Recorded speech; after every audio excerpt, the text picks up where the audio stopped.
Hey guys, my name is Attorney Walter Ruffnath III. I'm with Disability Resolution PA. I want to go through something very specific and near and dear to my heart, which is, of course, as a Social Security disability attorney, I want to go through mental health and how COVID has affected it. Now, please remember, I'm on vacation, I'm in Maine, there's no backdrop behind me, the lights aren't what I usually have, and there's an AC blaring in the left-hand corner of the screen, or at least in my arena. So, I wanted to go through these details. Let's go through it, but let's take a moment to just relax. Here we go.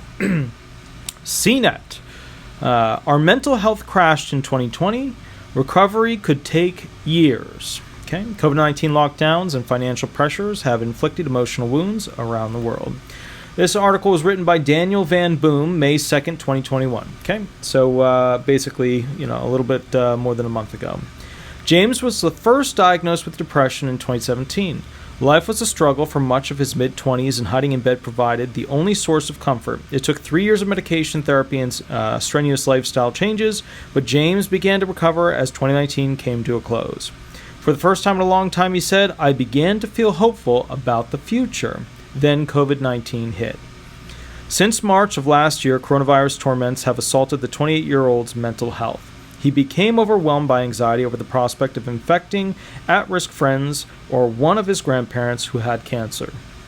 Now, just to go into this, a lot of the claims that I have that have depression or anxiety, when this whole you could give something that you have to somebody else came out, I saw a lot of schizoaffective issues, depression, anxiety, panic attacks. I saw a lot of how do I use this mask properly? Should I really use 2 masks? I saw a lot of questions, not a lot of great answers, and as a result of that, we had a lot of people heightening that anxiety, heightening the lows, which is their depression, and basically struggling to go forward with what they wanted to, live their life as. They wanted to go ahead and be the person they were before, even better. But obviously 2019 rolled around. It wasn't really 2019. It was 2020 where we started to see everybody, have to start wearing the masks and doing this and doing that. And as a result of that, it pushed a lot of people indoors, which made a lot of people that didn't have prior mental impairments go ahead and have mental impairments. And then a lot of the individuals that had mental impairments already became worse.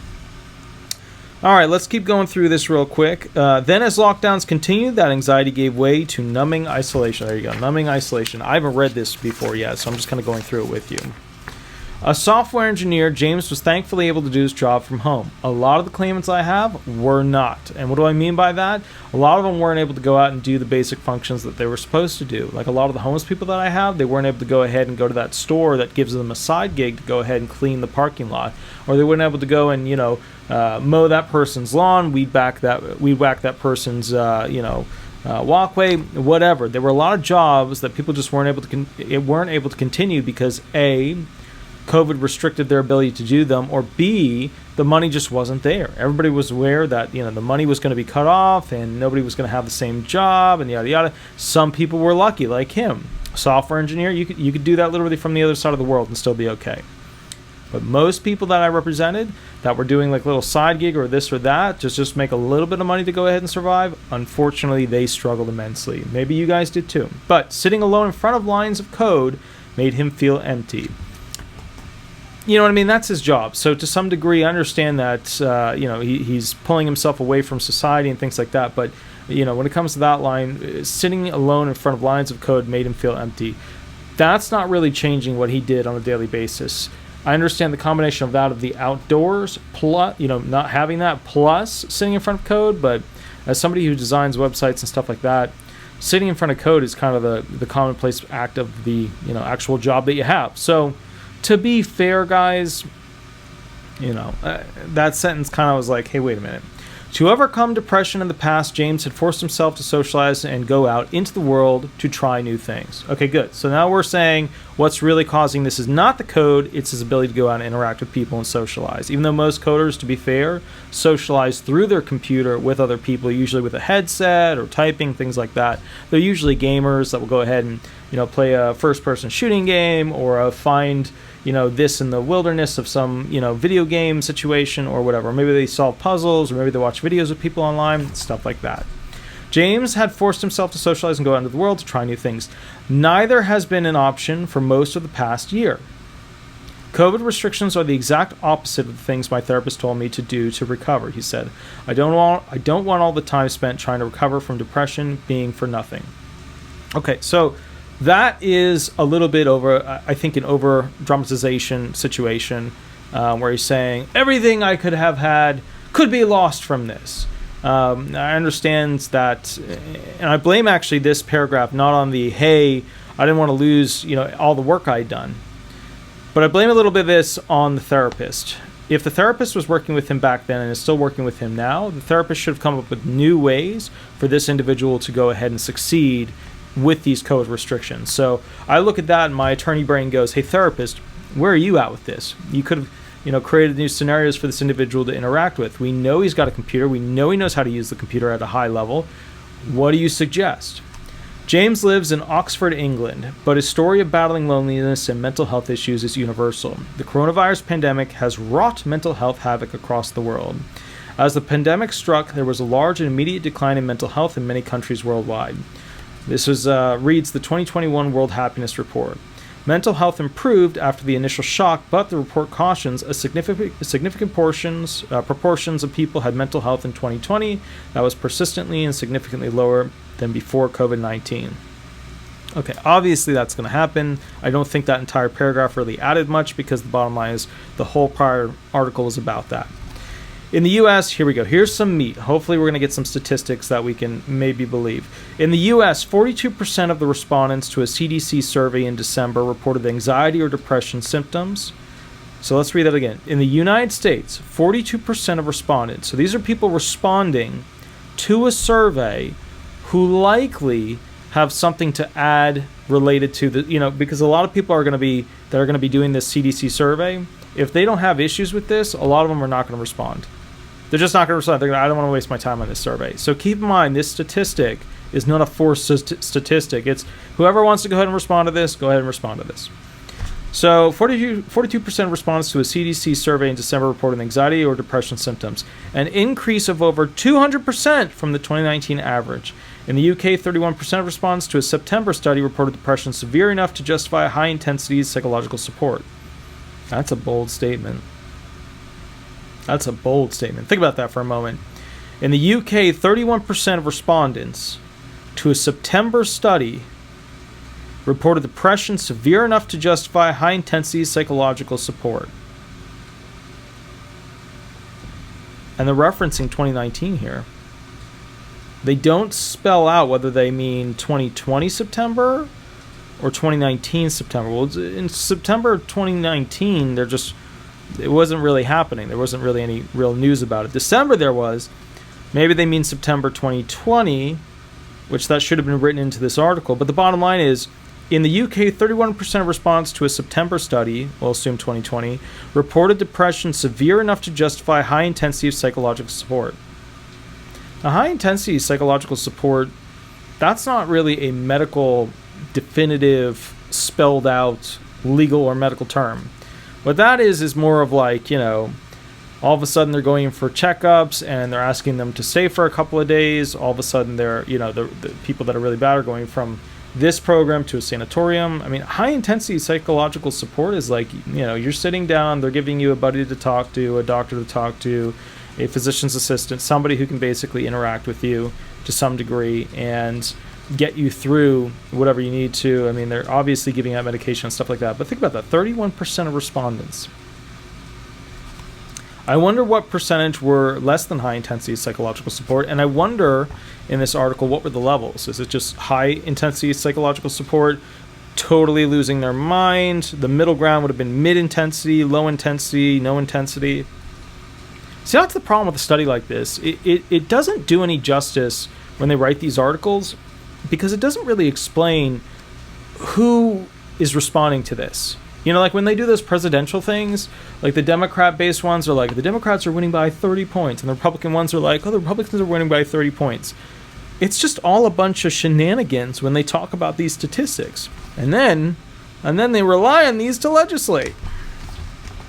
It's affected at least a third of the population globally, said Luana Marquez, An associate professor of psychology at the Harvard Medical School. Oh my goodness. Every time I see Harvard, my brain automatically goes into they're being disingenuous, they're not telling me the truth. Every time I see a situation and it's like a Harvard person is pushing some line of logic, some quote, some agenda, I'm just like, no, get out of my way. Get out of my house. No, no, no. I don't trust Harvard. I don't trust who comes out of Harvard. Harvard has... I used to follow it hard. Oh, it's Harvard. It must be a great school. I don't follow them at all anymore. Like, give me something from Yale far before I get something from Harvard. Harvard is like the number one school for coming out with like, oh, they graduated from Harvard. Oh, they're a professor from Harvard. I don't trust anything coming from Harvard at this point. I just don't. I can't, Republican, Democrat, medical associations, this or that. I don't trust it anymore. They've killed off their credibility by making, in my opinion, ridiculous remarks about statistics that just how they came to the conclusion of that is just wrong. So when you hear like Harvard professor, Harvard Medical School, blah, blah, blah, just be careful, guys. With every issue, with every controversy, there's a person from Harvard in there giving some quote. Just be careful with this stuff. All right, next thing. So I didn't even finish the sentence. Harvard Medical School, who's been tracking mental health in the pandemic. Imagine if we were saying a third of the population had pneumonia. We would be alarmed. We need to think about the mental illness as a brain health problem. We've got to be alarmed. That's probably a good statement. It starts to make people think of mental health as, broken down pieces in the body. The liver has a problem. The lungs have a problem. The brain has a problem. That's, you know what I mean? We're associating it to something that we can see and touch and think about, even though we can't really see those parts. We need to think about blah, blah, blah. They're just quoting her again. The pandemic has aggrieved mental health in three main ways. First, people experience anxiety around catching the virus themselves or unknowingly carrying it and infecting others. Yeah, okay, that makes sense. Second, the social isolation caused by lockdowns leaves them lonely and desolate. Some of them. I mean, a lot of people literally found that they just enjoy that even more. James experienced both, but was spared from the other main hit, severe financial pressure. Employment is closely tied to well-being. One study of recession and mental health show... Wait, where's the third? You didn't say the third. Three main ways. Where's the third? Employment is closely tied to well-being. One study of recession and mental health showed that suicides in the U.S. increased by 1% for every 1% rise in unemployment. That's probably fair. Different nations have shouldered these burdens in different ways. Where's number 3? Japan has seen an alarming spate of suicides, particularly among women. Over 2,150 Japanese died by suicide in October. More than had died from COVID-19 by that point. Wow. So they're saying here, statistically, more people died. Let's see, Japan has seen alarm suicide died. October. More people died from worry about suicide or in October. And once again, is it 2019? Is it 2020? Who knows? Over 2,150 Japanese died by suicide in October. More than had died from COVID-19 by that point. I'm thinking they're saying 2019, but I have no idea. Once again, statistics without detail. So over 2,150 Japanese died by suicide in October, let's say 2019. More than had died from COVID-19 by that point, leading the creation of a Minister of Loneliness in the country. Yeah, I remember when they created that. That was actually not such a terrible idea, because one of the main reasons people become depressed is that they're seeking in life a direction, and people don't realize how incredibly large the effect of other people have on the direction at which we do things. So to be fair, loneliness and people directing us with our, with them being company and that being the future of where we go, that's all consistent. So that's actually not a bad idea. It's kind of like the people in Japan teaching kids how to clean. So they all clean together, so they have that sense of equality together. That's really amazing. I love how we still don't do that in this country. That's really something great that we should do. Anyways, suicide has not accelerated appreciably in most other countries, but other signs of despair have. Now, okay, I just want to point out something here. Japan has a very different culture than America. If you're not sure of how it's different, go study it. I know about it because I've studied a bit here and there. A lot of people in the professorial arena go, oh, it's an imperialist society. There's still relation to the family ties and the family name. as to, doing good by your family and, not bringing any embarrassment to them, talking about products, making the best that you can, conflicting with being able to make as many as you can and make as much money as you can. And women, don't obviously have the same rights, although it's starting to translate. Not all of that answers specifically why so many women died from this whole worrying spiel, which is sad. It's sad. There's something else going on with Japan there. Something else going on with the culture of Japan to cause that many more women to go ahead and pass away. That should be a study. Differences in culture in Japan that led to a higher suicide rate among women. Suicide has not accelerated appreciably in most other countries, but other signs of despair have. Drug overdoses in the U.S. spiked sharply, thanks mostly to rising opioid abuse, according to CDC data. So wait a minute, we don't have as much money because of the financial crunch, but yet opioid abuse and use goes up. Maybe they are hanging out with each other. Maybe they're buying the drugs and using them as they're lonely, but how are they affording them? And the reality is, we all know, most of these people are not going to be overdosing on a 20, Most of these people are going to be overdosing on $100, $200. Maybe they'll get a hot shot. Maybe there'll be fentanyl put into it. One of the guys I used to work with, unfortunately, overdosed on 100% fentanyl. Good guy. Died. Died in a bad way. Rising opioid abuse, according to the CDC data. Over 52,000 died by overdosing on synthetic opioids between August 29 and August 2020, the highest on record, with especially high numbers seen in the months following lockdown. When overdose deaths from the calendar year of 2020 are compiled, it's likely to be worse on the record. Okay, so here's the thing with this whole overdose situation.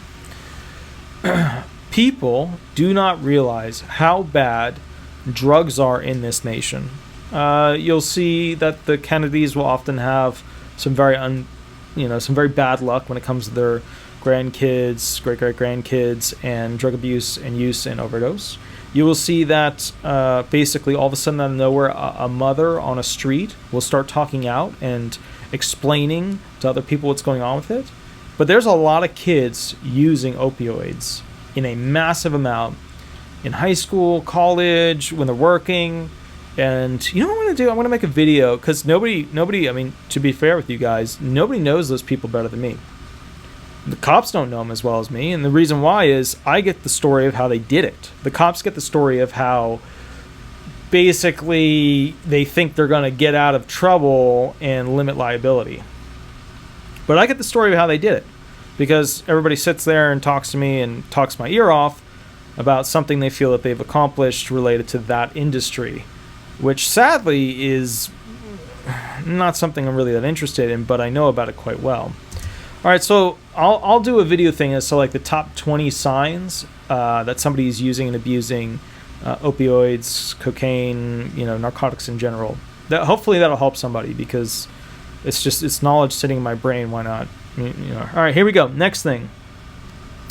There's some reason for optimism. Jeez. Okay. As more people get vaccinated, economies recover, and the prospect of post-COVID life becomes more tangible, some mental health metrics are improving. But we're not on the other side just yet. Most precipitous falls in mental health have been avoided thanks to financial safety nets, like historic stimulus packages under both the Trump and Biden administrations. Biden hasn't committed to a fourth stimulus package, and many more impromptu welfare systems, like the UK's furlough scheme, will be removed by the end of the year.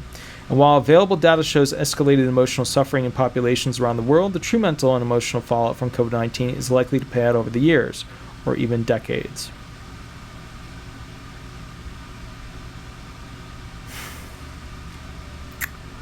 Okay, the most important part of this article is literally the last paragraph, which shows you that it's a poorly written article. The more education you get, the more you realize that the last paragraph should be a summary of essentially what the whole thing was about. And while available data shows escalated emotional suffering in populations around the world, the true mental and emotional fallout from COVID-19 is likely to play out over years or even decades. Was this article at all about the future of essentially years to decades of issues relating from anxiety, depression, suicidal ideation, suicide, homicide, stuff like that, homicidal tendencies. Is any of this article really about the future? Or is this entire article about the past? The entire article is about the past. And the problem with that is that it asks the question at the very beginning. Oh, it goes on and on. Well, we'll keep going. James first died. Okay, so it's a little storyline. All right, hopefully it'll continue to go forward and go into this. Let's see, disparities in despair. Let's see if there's anything in here that goes specifically into future, depression and despair. The long view. Okay, the long view. The long view should have been addressed right at the beginning of this whole article. Because think about it. What are people thinking about when they read through this thing? They're thinking, okay, what does this mean in the long run? And it's good that he started with a story about a guy. I don't think it was a good pick. I mean, I could have handed him over or her over, 1,000 other people that would have been a better lineup than, hey, it's a coding person who, can still work from home, is used to coding and being alone, and essentially can interact through a computer at a high level. I could have given this person 1,000 homeless people to call and say, what's it like for you? You didn't have a house before, and now you have no opportunity to earn money because a lot of the businesses are shut down. Like, that would have been a better choice than this person. Granted, that person may have been the whole reason he wrote this article because he connected with this person on some level.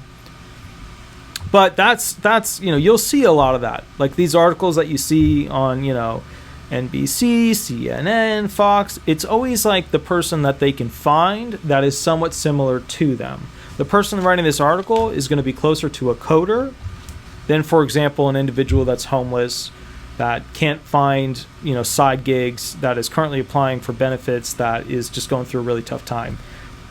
That's the problem with this article, in my opinion, as well. He didn't get the right intro person for it. And it didn't start out with, like, if I had written this article, the whole thing would have been, what are the expectations or what are the timeline figures for how COVID has affected the mental health of individuals who may or may have had mental, instability prior to the COVID-19, what do we call it? Fallout? What do we call it? Shutdown? So I think it would have been better if it actually started with that. So let's go ahead and go through this and keep rolling. Disparities in despair. Researchers around the world have been following mental health trends during the pandemic, and many are alarmed by what they find. Depression and anxiety incidents have doubled in the U.S. from 20 to 40%, according to CDC data. Statistics are similar in other countries developed enough to collect such data. Once again, let's do our, is this complete BS or does this make sense? So, incidents have doubled in the U.S. from 20 to 40%, according to the CDC. Okay, remember, a lot of these incidents are measured by who's going to the hospital, when were the police called, what was the action that was brought forward, things like that. And these incidents equate to essentially people who may have had issues before, or may didn't have them that bad before, now they're even worse, and it's higher. But the incidents that occurred have doubled. A lot of people could say, well, a lot more people are home and they're interacting with people that they normally wouldn't. It's like the classic cat. The cat is home. Now you're home all the time because you can't go to work, and now the cat's cranky all the time. It's a similar example as that. So yeah, I could agree with that. A jump of 20% to 40%, so a 20% increase in essentially depression and anxiety issues. Resulted from everybody changing their routine. Yeah, I could stand by that. That makes sense. Yeah. Yet the figures don't tell the whole story. Oh, now he's going to prove us wrong. It's not simply that mental well-being has declined precipitously across the population. How many times have I said that word? I feel like that word's been overused at this point, precipitously. Across the population. Rather, particular demographics have been hit particularly hard. There are three groups often distinguished by experts: women, the poor, and young people. Once again, men don't matter. I love it. Oh my goodness. Here we go.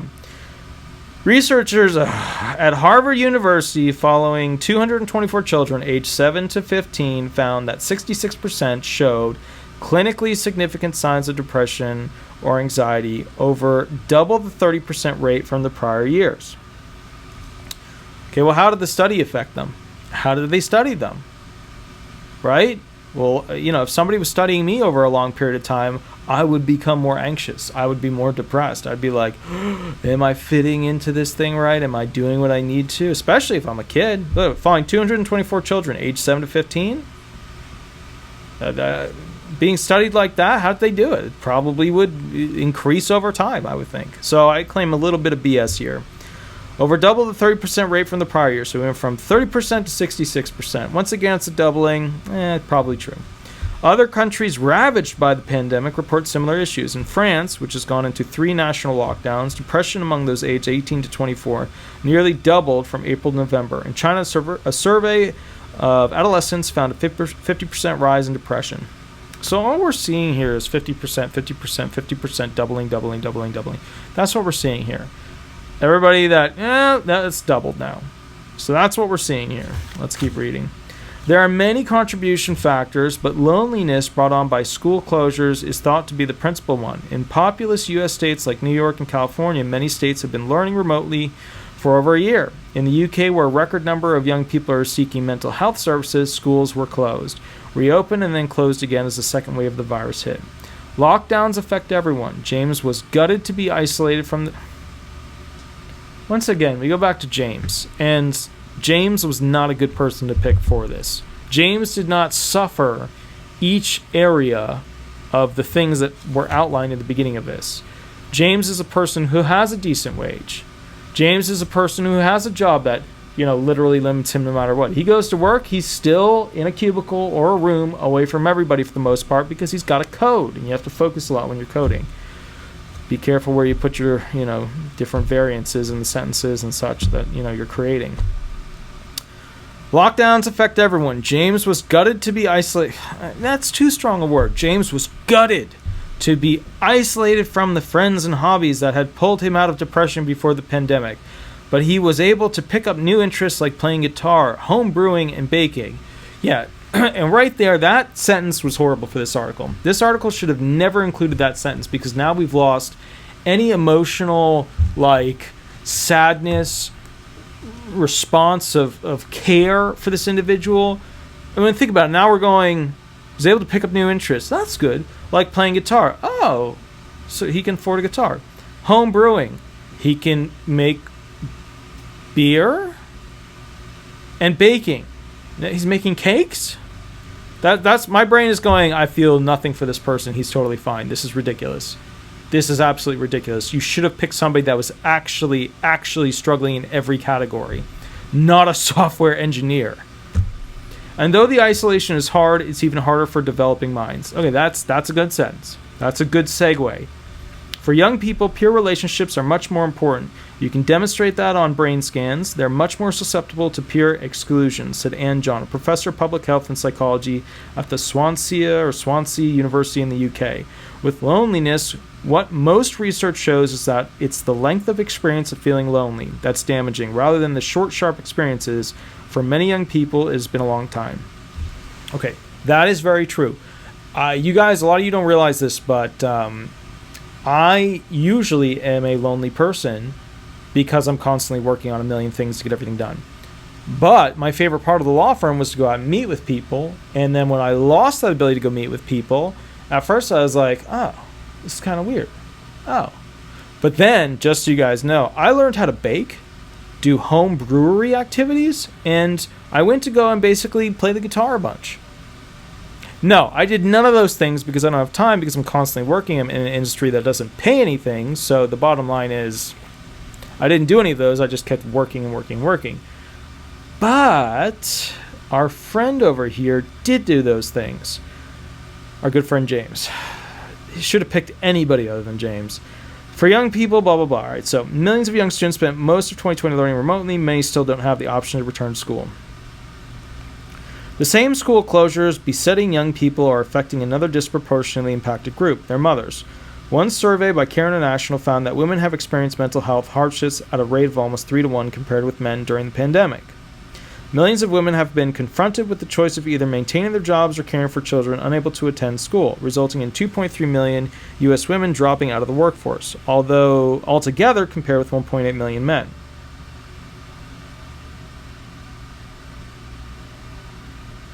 I know you didn't catch it. Let me go back.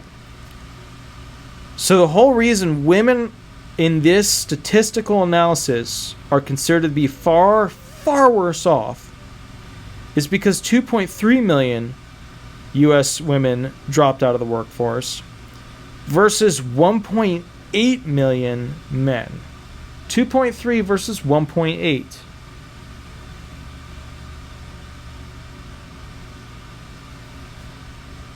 That is not so massive a number that we automatically assume women are in a far inferior position. Yes, a lot of women take care of their kids, but so do men. So do men. But women, but so do men. That's how it works nowadays. It's not, if you're in your 50s now, or your 60s now, or your 70s now, or your 80s now, or your 90s now, you're 100 magically, that's amazing. But you don't know how it works now. You don't know how it works now because you're too old to have kids at that age. Let me tell you how it works now. A lot of the guys are doing laundry. A lot of the guys are making beds. A lot of the guys are changing diapers. A lot of those guys are doing all those functional tasks. So when you say women are really getting hit hard at 2.3 versus 1.8 of men, I lose all faith in this article for that section. No, that's not a great. If you were like 4 million U.S. women dropping out versus 1 million men, then I'd be like, oh yeah, that's a big difference. That's a big, not 2.3 versus 1.8. No. No. Women's workforce participation is at its lowest level since 1988, according to the National Women's Law Center. How would you know that? But statistically, think about that. Are women reporting all of their earnings? Are some of them doing side gigs? Are some of them doing online hustles? Did some of them not respond to the statistical, survey monkey that you created for them? You know what I mean? How do you know that? Because women predominate in industries ravaged by the pandemic. Oh, here we go. Here comes the BS roll. Here comes the women industries. Women industries. Not men industries. Oh, let's be honest here. There are some men-oriented industries.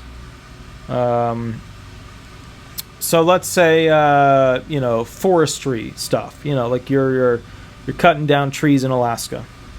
Mining, okay, heavy explosive mining, where you're getting rocks split up and pulling stuff and testing stuff, building seawalls, building docks. Not a woman-oriented field. It's not. It's just not. Okay, but let's see specifically what they say are women industries that were ravaged by the pandemic. Hospitality, travel, and retail. Okay.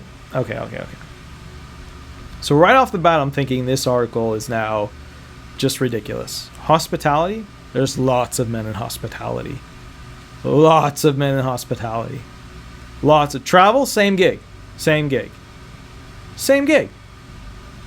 Not everybody on the plane serving food is a woman. In fact, there's a lot of guys doing it now. Not to mention security. Not to mention the pilots. But women in travel. What about the we figure out your travel plans and yada yada, even though that industry has completely died because you just buy it online now. Let's say that there's just a bunch of see, once again, it's like they don't use women to just sell travels. God, this is. Can you guys feel like how ridiculous some of this stuff is in this article? Retail. Okay, maybe you got a mall argument that a lot of women are, in retail, but the retail side, there's a lot of men's stores that are in malls, just the same as women's. There's for every candle store, there's like a store with tech junk that you don't need to buy. There's guys walking around that one, and the candle store obviously has mostly women. We would assume. We don't even know that anymore. I don't know that. I haven't been in a mall in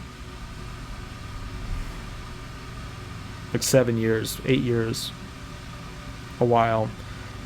So yeah, their unemployment rate is also higher. This has had a particularly striking effect in India. We're in India, where only 7% of urban women hold a paid job or are looking for one. So we were in the U.S.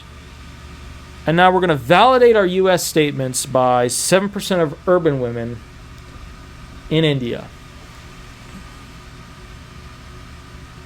Come on, man. When you write something like this, you gotta, you know what I mean? This is not okay. Unfortunately, these economic figures set the stage for even more serious emotional hardships.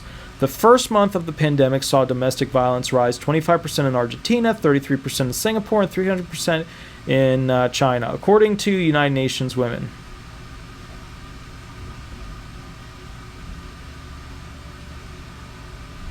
So, is that domestic violence against women? Or is that women against domestic violence against men? I mean, that could have gone either way. You don't know if that's women hitting men or men hitting women or what. And we both know that when it comes to that stuff, it's usually both parties are screaming at each other. The ensuing lockdowns have made data difficult to collect in countries like the US and UK. Yet this whole article... But numbers are thought to have sharply increased around the world. That's a blanket statement with, missing some major figures like Russia, US, UK. In Japan, there were 132,355 cases of reported domestic violence between April and November, an all-time high. How is this only against women? This is super biased. Women go to jail for domestic violence as well. They do. They really do. The tolls of familial burdens have weighed enormously on women in Japan. Suicide among women spiked nearly 15% in 2020. So now we're back to the uniqueness of Japan's high suicide rate, which we all know Japan has an extremely high suicide rate. They have a special forest with it. They have all these kinds of things. It's a very sad thing that's going on in Japan. But now we're going back to saying suicide among women spiked nearly 15% in 2020.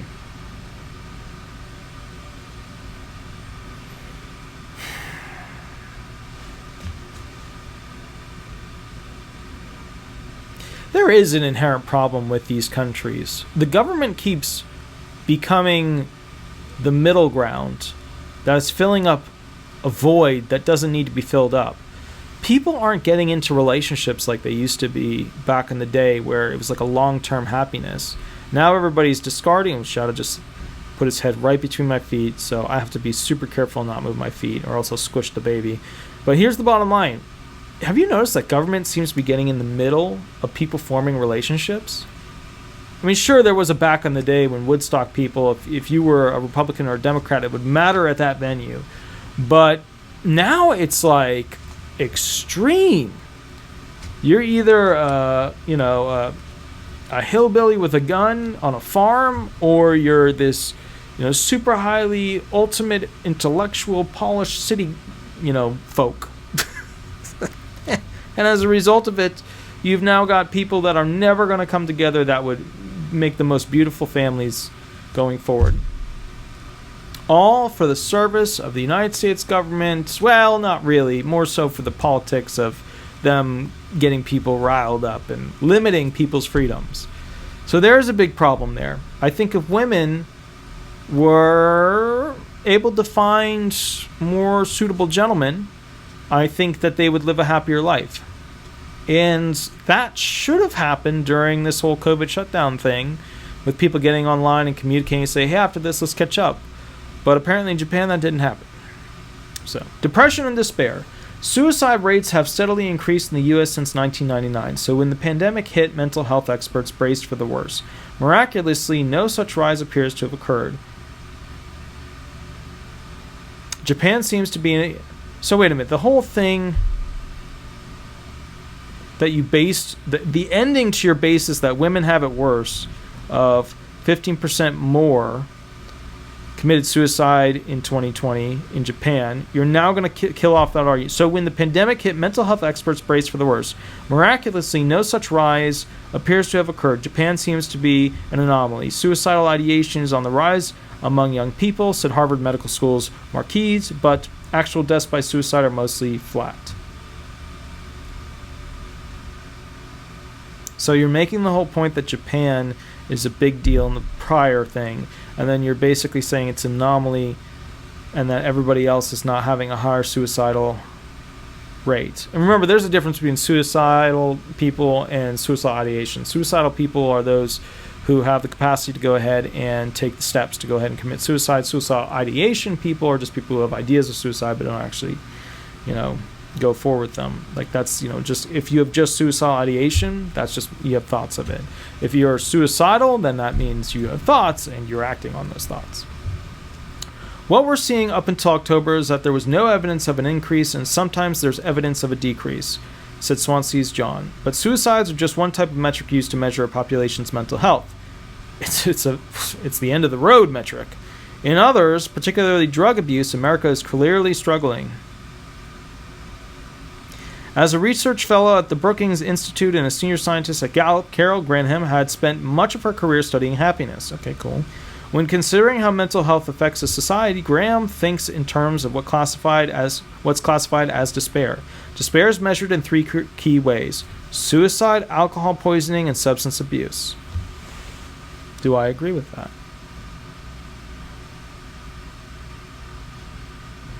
Why would it just have to be alcohol poisoning? Why couldn't it just be, financial despair? Relationship-oriented despair. So like monetary despair, familial despair, adult-related function despair. Suicide, alcohol poisoning, and substance abuse. I mean, alcohol poisoning would just go into substance abuse. I don't agree with those. They could have come up with better categories. Though suicides haven't risen dramatically, Graham estimates that, because you got your categories wrong. Graham estimates that deaths of despair have gone up between 50% and 100% in the past year. So it's an estimation, and we don't have anything to back that. That's cool. We're just going to write an article on it. Carol Graham, these aren't COVID deaths. They're deaths due to the increased despair that the virus has introduced, even though her categories are terrible. We had about 70,000 deaths of despair in the year prior to COVID due to suicide, overdose, and other mental illness or mental issues based on first responder data. Graham said suicide hasn't increased that much, and I'm not sure we know why, but what has increased a lot are overdoses and mental and behavioral health reports. Okay.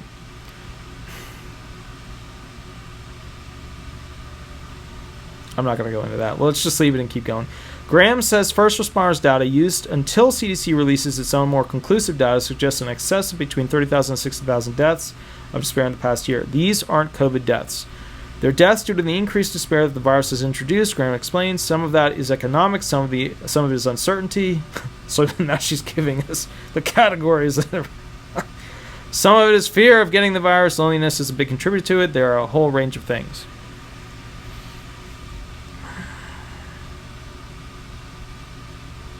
Okay, I agree that they're not COVID deaths. I agree with that statement. Even though we overcalculated tons of things that were deaths, the person had COVID, but it wasn't from COVID. I agree that there are categories of things that cause despair, and that basically we can find metrics to review those. I agree that loneliness is a big factor because women and men are meant to be in pairs once they get to a certain age, and as a result of that, the meaning of life is to create more life. So we know that if we look at nature, there's usually pairs of people, or rather pairs of animals that create babies that ultimately don't eat themselves. So, or eat the other, unless you're talking about praying mantis. But we know that they create these pairs for a reason. Let's keep reading. Linking mental health woes to alcohol and substance abuse alongside suicidal highlights America's other epidemic, the opioid crisis, from which the majority of deaths of despair come. Compared to the same months in 2019, suspected overdoses rose 29% in April and 42% in May. Reports the overdose mapping application program, over 52,000 people died between August 2019 and 2020 from synthetic opioids, mostly fentanyl, an all-time high according to CDC data. Yeah, okay, wait a minute. I call total BS on this. First of all, most of these fentanyl claims, people don't go out there and go, hey, man, give me 20 fentanyl. Nobody does that. None of these drug users and abusers are, I should do that. I should interview real homeless people so that you guys can see how stupid this is. Like how just completely detached from reality. Yeah, we had a person who was really suffering. They were a major code designer. They had to go home and code from home while they learned how to play guitar and homebrew. Are we kidding ourselves? Like, it's just like these people are totally CNET. What are you doing? Like, this is totally... Come on. This is not how the world works. And maybe they think that's how it works. Obviously they did. They wrote an article on it. Nobody goes to their local drug dealer and essentially requests their finest fentanyl. Nobody does that. Nobody does that. Fentanyl is mixed into narcotics, and from there, people basically take those narcotics, and if they take enough of them, the fentanyl will kill them. Additionally, fentanyl is sometimes the only thing in essentially those products, which, as you can imagine, directly and ultimately kills the individual, which is what happened to one of my good friends who has helped me do some work stuff. And sadly, he died. He died in the middle of the night, couldn't breathe, had 100% fentanyl in his system. And you know why he did? Because he was taking it because he was unhappy about his life, because his little girl unfortunately had been raped, and her arm was pulled behind her back during it and broken. And unfortunately, that particular issue was causing him what is really going on in this country, which is the massive epidemic that we need to look at, was causing him PTSD. And that PTSD caused him to constantly try to block what was going on in his head. And his thing is this: he was trying to reduce the likelihood of it coming up in his head by taking himself to a new world, a different world. It's like watching a movie, a feature film. For 2 hours, you're in a different place. That's what this stuff is. Once you get hooked on it, you got to go back to that world over and over and over again. You're an avatar over and over and over again. That's what's really going on here. PTSD problems. These guys, CNET really doesn't, the person writing this really doesn't get it. Linking mental health woes to alcohol and substance abuse alongside suicide highlights America's other epidemic, the opioid crisis, from which the majority of deaths of despair come. Compared to the same months in 2019, suspected overdoses rose 29% in April and 42% in May. Reports the overdose mapping, well,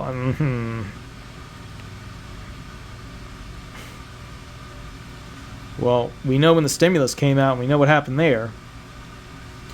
In May, reports the overdose mapping application program, over 52,000 people died between August 2019 and 2020 from synthetic opioids, mostly fentanyl, an all-time high, according to the CCDI. Yeah, because the local drug dealers made a ton of money off of those distributions of stimulus funds. People were just mass buying the stuff. They didn't have enough actual drugs, so they just started selling mass fentanyl as those actual drugs. Rises in drug and alcohol abuse are not exclusive to the U.S. The Canadian province of Ontario saw a 60% rise in opioid-related overdose deaths in the first 11 months of 2020, reports the Globe and Mail. In South Korea, which has a zero-tolerance policy on drugs, alcohol and consumption reached record heights in 2020. In the U.S., though COVID-19 has objectively hit minority communities harder, with blacks and Hispanics more likely to have contracted the virus or lost a job as a result of it, poor whites have seen more deaths of despair than any other group, says Graham. Okay, so one thing you guys need to realize is that a lot of people who are minorities have this idea, and it's delusional. It's delusional that they're the only poor people that are en masse in the United States. There are more poor white people than any other race in the United States. In fact, there's more poor white people that are like, they have nothing, completely homeless. Now, there are more white people in general in the United States, but this idea that African Americans, Latinos, they've got all the poor, or they've got most of the poor, that's not accurate. Not even close. Somebody from Harvard will say otherwise, but it's not accurate. There are more drug addicts that I know that are white than any other race, which is what this whole article is about. All right. So basically, the whites were overdosing in high amounts along with suicides. There's no reason poor whites should report more pain than poor blacks. Who said that? They're an idiot. Graham's an idiot. Graham's literally an idiot. There's no reason poor whites should report more pain than poor blacks. if whites have a higher likelihood of having jobs, which is what they always claim in the news, that more whites have jobs, more whites in the middle class, more whites, yada, yada, and they're losing their jobs because they're shutting down the system where they work, then wouldn't whites be more affected than, as they put here, poor blacks? Let me read the sentence again. There's no reason poor whites should report more pain than poor blacks. There absolutely is. How stupid can people be about this? At these high intellectuals, these high statistical analysis individuals, how brilliant can they be? Apparently not much. There's no reason poor whites should report more pain than poor blacks. Yeah, if they've got more jobs and they're losing them, they're going to report more pain. Simple. Took me 2 seconds to figure it. It took me less than that. There's objectively no reason. There is. It's easy. It's simple. Graham points out. But poor blacks are still much more optimistic and report better mental health than poor whites.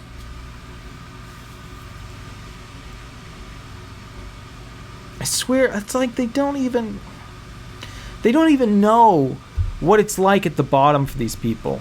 You know, it's just these people writing these articles. He picks out a guy who's a coder, you know, that's hardly even affected by this and is now making beer in his kitchen. It's like, regardless of race, the poor and underprivileged bear a large part of the brunt. Yeah. Professor John worries this trend will be made worse as governments end the enhanced welfare programs enacted when lockdowns began. True statement. And we continue. There's always a socioeconomic gradient, John said, adding that mental health is closely associated with unemployment, and in all countries there's been lots of government safety nets. That's true. Those are all going to gradually disappear. That's not true. That's completely untrue. Let's read it again. Those are all going to gradually disappear. Every program out there is going to disappear? All of them? All of these unemployment help programs are going to disappear? They're just going to go away? No, they're not.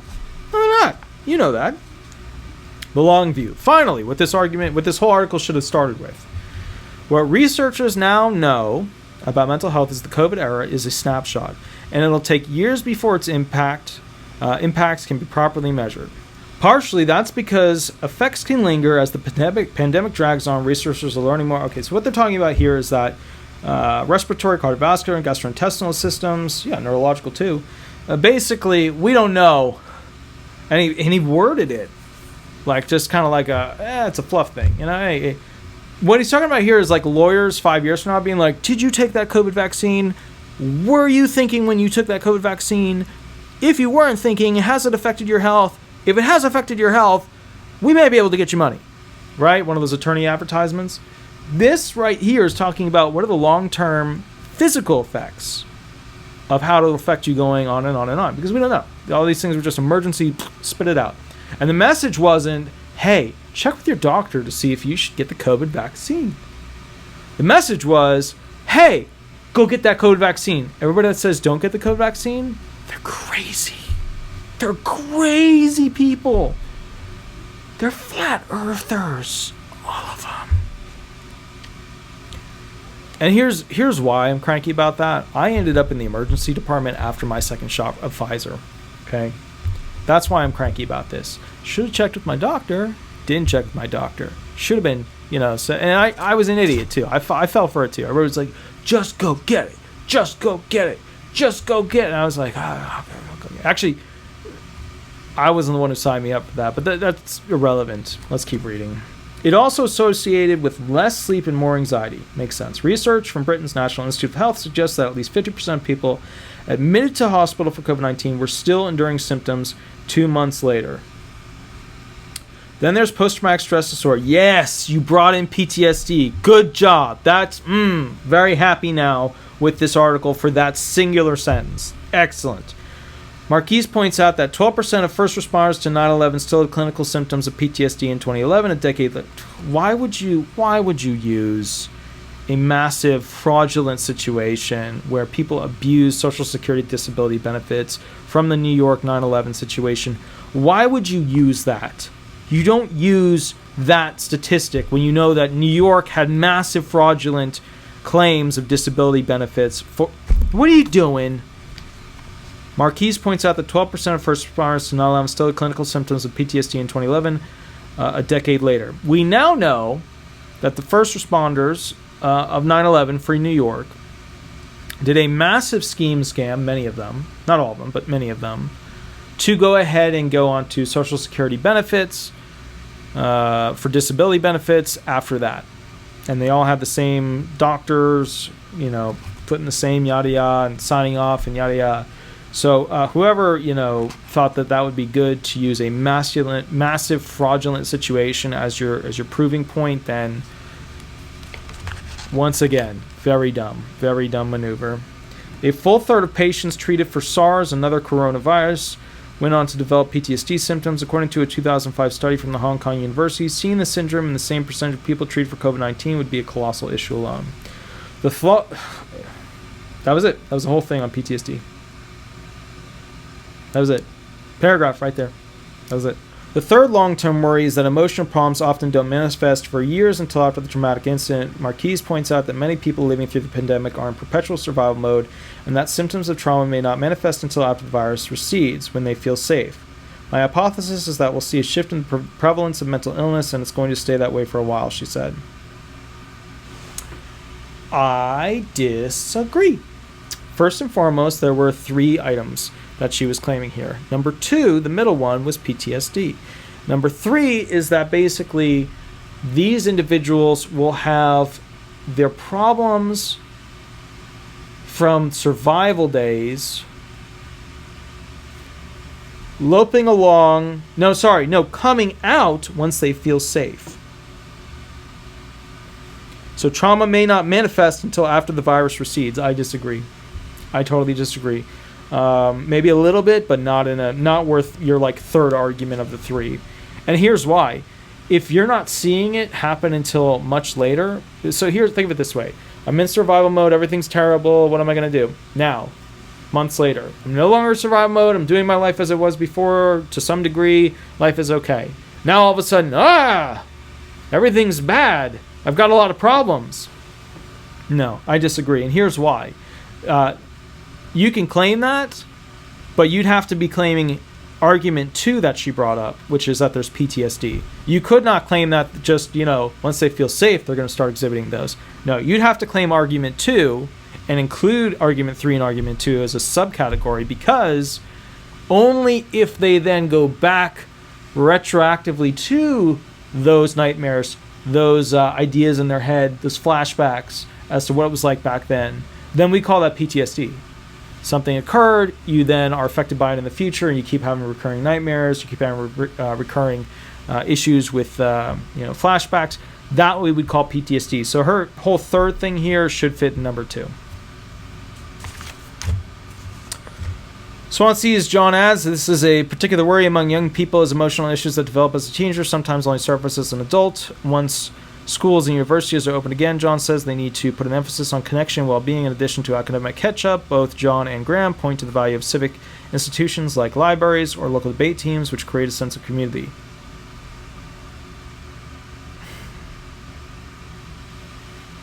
Well, I think a debate team is going to cause a lot of stress, because you know what they're going to be debating.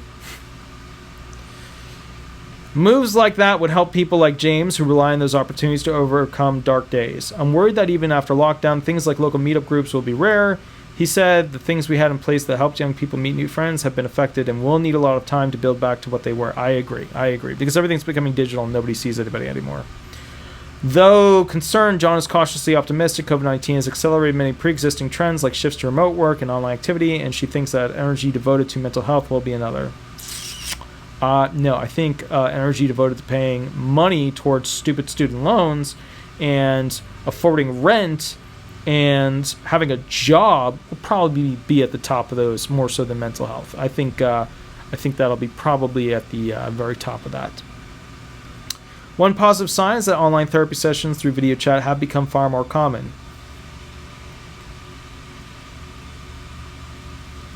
Is that a good thing or a bad thing? It's not just that people have gone from the therapist chair to the lounge room, but rather the lounge room? You think these people all have a lounge room? You think a lot of these people that are disabled have a lounge room? but rather underserved and underrepresented groups that normally shun in-person therapy feel comfortable opting for online therapy done from their own home. A lot of these people are homeless. What home? More people than ever are experiencing mental health issues, and John hopes governments will be more incentivized to supply services to meet that demand. Lots of people who'd never experienced mental health difficulties or loneliness, the pandemic has opened people's eyes to what these things feel like, she said. When I was doing research 10 years ago into mental health and suicide, no one was interested. Now people want to know. And if people want to know, the government doing something about it is much more likely. When she was doing research 10 years ago, in 2010, people didn't care. I find that very hard to believe. Why would then the university backing her have her in their university? If not to use it for classes. Let me just bridge that gap there. I want to make sure you guys are on board. If not to have her teach classes on her research into the minds of those young kids.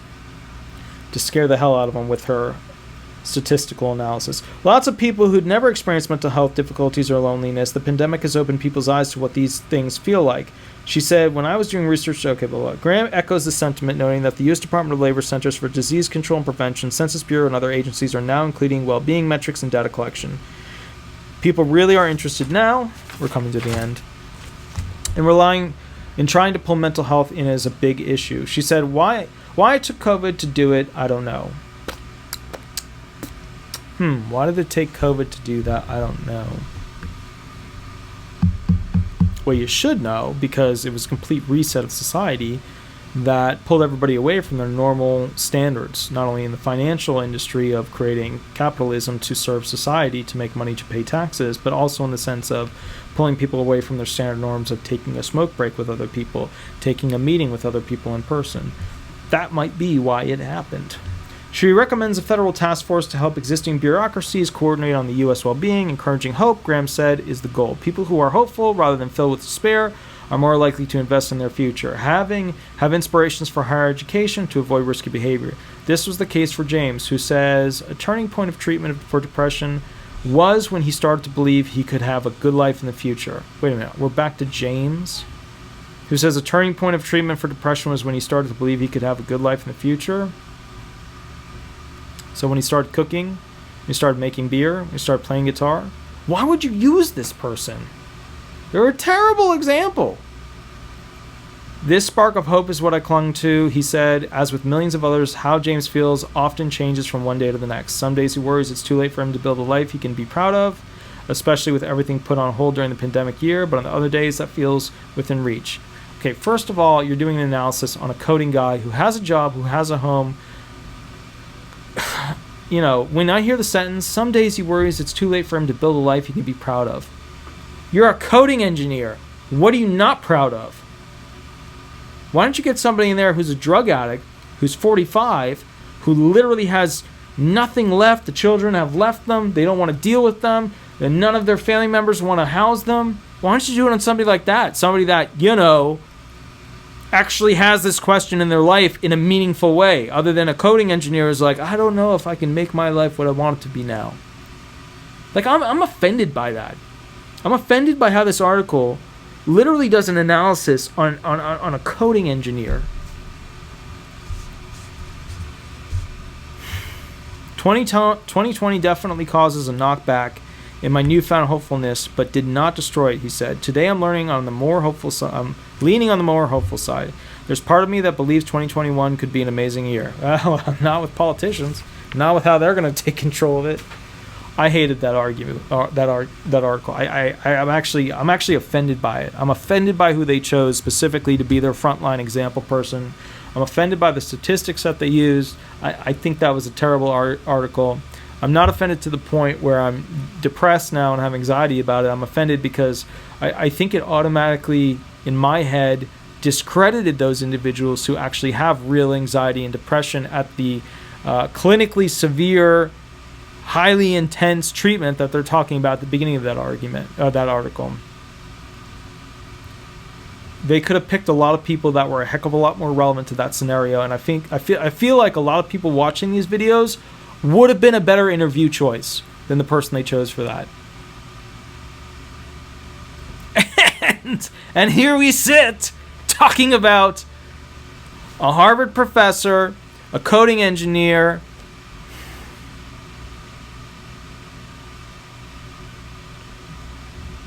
and that's the real problem. These companies don't know where to find these people. They don't know to literally go to the bridge in their city and say, hey, is there a homeless person who can give us some insight on this? Because the homeless are just, what does the homeless person know? Well, they actually know. They actually know because they're the ones buying the fentanyl. But they didn't ask for the fentanyl. They asked for the cocaine that had the fentanyl in it.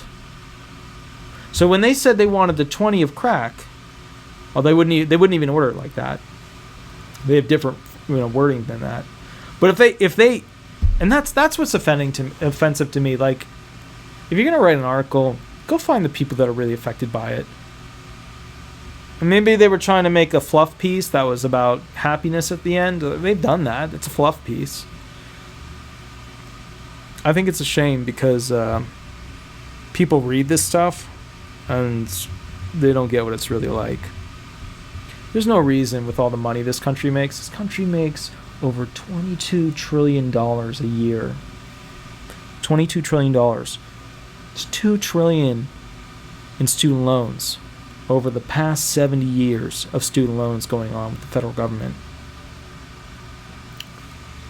We could get rid of student loans, house every homeless person, and feed everybody for a third of the cost.